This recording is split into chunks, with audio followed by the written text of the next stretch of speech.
মিরসরাইয়ে ভারতের জন্য বরাদ্দ ৮৫০ একর জমি বাতিল করে সেখানে বাংলাদেশের নিজস্ব ডিফেন্স ইন্ডাস্ট্রিয়াল জোন স্থাপনের সিদ্ধান্ত নিয়েছে সরকার।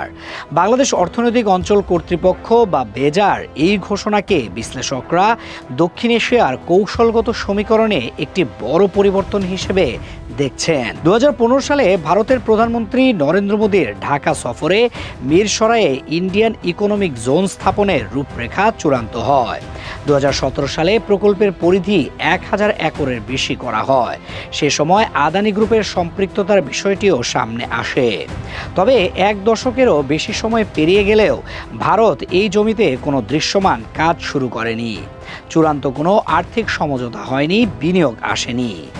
২০২৬ সালের জানুয়ারিতে প্রধান উপদেষ্টা ডক্টর মোহাম্মদ ইউনূসের সভাপতিত্বে বেজার বোর্ড সভায় ভারতের বরাদ্দ আনুষ্ঠানিকভাবে বাতিল করা হয়। প্রস্তাবিত প্রতিরক্ষা শিল্পাঞ্চলে ড্রোন ও ইউএভি সিস্টেম, সাইবার নিরাপত্তা প্রযুক্তি, গোলাবারুদ ও বিস্ফোরক, সামরিক যানের যন্ত্রাংশ এবং হালকা অস্ত্র উৎপাদন করা হবে।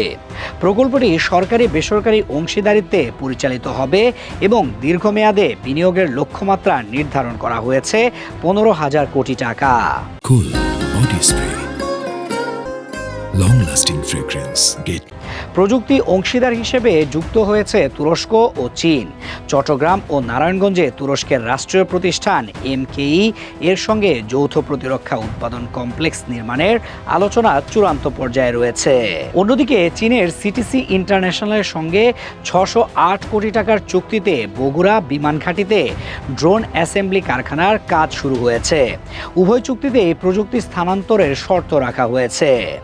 মিরসরাইয়ের ভৌগোলিক অবস্থান এই প্রকল্পকে কৌশলগতভাবে বিশেষ গুরুত্ব দিচ্ছে।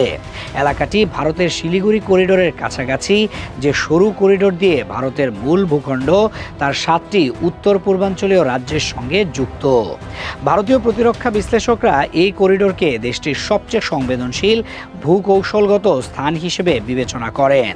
এদিকে মংলা বন্দরেও ভারতের জন্য বরাদ্দ ১১০ একর জমি বাতিল করেছে বাংলাদেশ সরকার। একের পর এক এই সিদ্ধান্তগুলো বাংলাদেশের পররাষ্ট্রনীতিতে স্পষ্ট দিক পরিবর্তনের ইঙ্গিত দিচ্ছে বলে মনে করছেন আন্তর্জাতিক সম্পর্ক বিশ্লেষকরা।